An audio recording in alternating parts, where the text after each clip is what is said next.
Bueno, ante todo, buenas tardes a todos y gracias, Montse, por invitarme aquí.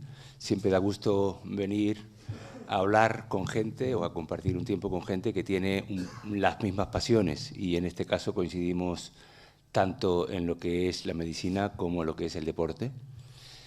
Sí, medalla de oro en Seúl, pero la verdad es que yo llegué a Barcelona en el 74 para empezar a estudiar medicina.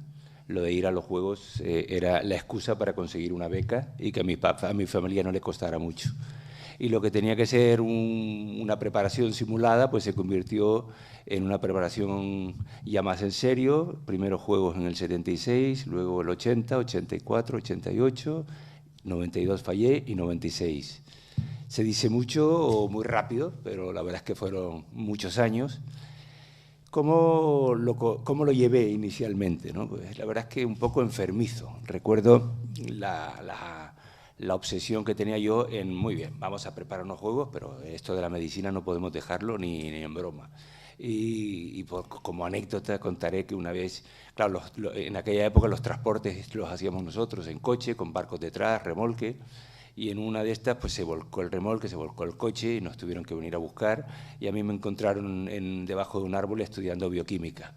Tenía el examen pronto y claro, los que vinieron no entendían nada, como después de un accidente grave para el coche y el remolque, a nosotros no nos pasó nada, pero me encontraban a mí estudiando bioquímica preocupado por el examen. O sea que realmente con esa actitud es con la que yo creo que ahora, mirando para atrás, puedo presumir de haber podido finalizar año tras año, a pesar de haberlos compaginado con los juegos, ¿no? Pero ¿por qué digo esto? En el fondo lo vengo a decir porque yo acabo en el 96 y ya vi que perdía gasolina, que tampoco tenía mucha ilusión. Digo, bueno, pues se ha acabado, ya hemos hecho bastantes juegos, ya hemos navegado mucho, cerramos un libro y seguimos en la medicina, ¿no?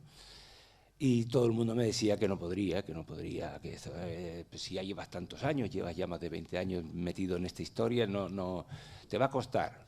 Y la verdad es que, hombre, también es verdad que dicen que soy un poco frío, insensible, algunos me dicen, pero el caso es que cerré ese libro y me puse a navegar tranquilamente, a estudiar, y toda la energía que yo había gastado o que estaba gastando en la actividad deportiva la invertí en la medicina. Pero a veces me preguntan, bueno, ¿estarás orgulloso de tu medalla y tal? Digo, bueno, sí, sí, pero la verdad es que yo personalmente miro para atrás y siempre me he sentido mucho más orgulloso de haber podido compaginar esta doble actividad y de haber podido cerrar un libro y seguir con el otro. Y lo digo porque nosotros, médicos, estamos en una situación, yo diría, un poco privilegiada, porque continuamente nos vienen familias, ya sea porque el niño quiere dejar de estudiar y la familia no quiere, o al revés, el niño quiere seguir y la familia le aprieta pues para que se dedique a la actividad deportiva de una forma muy intensa. Y muchas veces, por lo que sea, acaban en la consulta y nos preguntan. Y aquí yo creo que tenemos que ser muy duros, muy inflexibles, forzando que o deporte todo lo que queramos, pero nunca, nunca, nunca dejar una actividad paralela que luego les permita al niño, primero, que le quite la presión de solamente vivir del deporte, que es una presión, ya no disfrutas tanto. Y segundo, el saber que si en un momento dado las cosas se empiezan a complicar, siempre te queda esa segunda opción. Aquí sí que realmente yo lo estoy siendo con mis hijas, que también quieren jugar a los barquitos, pero vale, jugamos, pero sin olvidar esto, ¿no? Y después una cosa que también quería comentar. Recientemente tuvimos un campeonato máster de estos, le llamamos máster y en el fondo son seniors, son gente de mayor de 35, de 40 años, y hace poco estuvimos en una cena para celebrar pues, que unos compañeros nuestros habían ido a Italia a un campeonato, habían vuelto, y celebrábamos y entonces había 400, casi 400 participantes, y bueno, pues por clases, por categorías, más de 30, más de 40, más de 50, más de 60, más de 70 y más de 80. Y ganó un español en el más de 80 y le hicimos una cena homenaje. Ganó porque no le quedaba más remedio, porque era el único.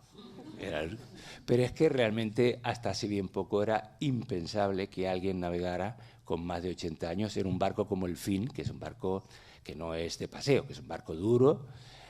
Y bueno, pues claro, por supuesto que además esto, la repercusión que ha tenido en España ninguna, pero en el resto de Europa muchísimo, porque claro, que una persona de más de 80 años, o de 80, 81 años que tiene, que navegue, en fin, pues para la clase ha sido un acicate, como, pues ahora todos, hasta los 80.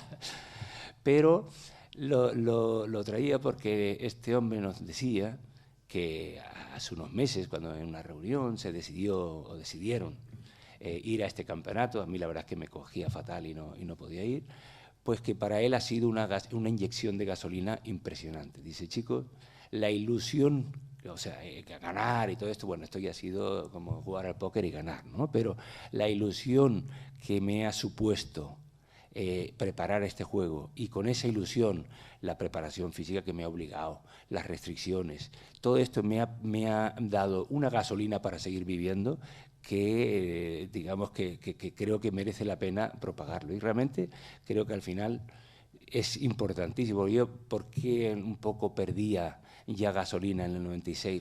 En parte porque ya tenía mi edad, pero en parte también porque ya había perdido la ilusión. Yo notaba que no tenía ilusión, por lo tanto, sin ilusión no vale la pena seguir, ¿no? Cuando no estás obligado. Y esto es lo que un poco, al hilo de lo que estaba diciendo la doctora Belver, que cuando yo dejé la navegación y empecé a trabajar, entraba en una rutina, de repente me encontré que empezaba a perder ya gasolina, energía.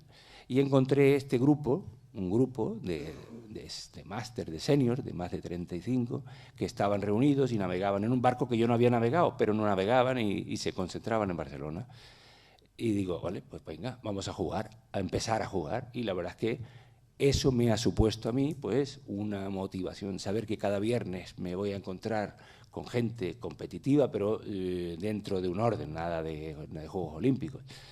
Pues eso me ha dado una gasolina pues para recobrar otra vez ilusión y ganas, ¿no? Y bueno, la verdad es que lo vería un poco a decir porque no es nuevo y todos lo sabemos, pero creo que nos lo tenemos que ir recordando, que hemos de ir poniendo siempre cotas, ilusiones, retos para mantenernos vivos, ¿no? Y la historia esta de los Medijocks pues creo que cumple un poquito esa función. Pone un reto y la gente pues se va preparando pues para intentar competir el año que viene en eso, y creo que es importante ir estableciendo estos retos. Por lo tanto, también felicito a los Medijocks porque una cosa que empezó hace unos años pues va cogiendo cuerpo. Muchas gracias.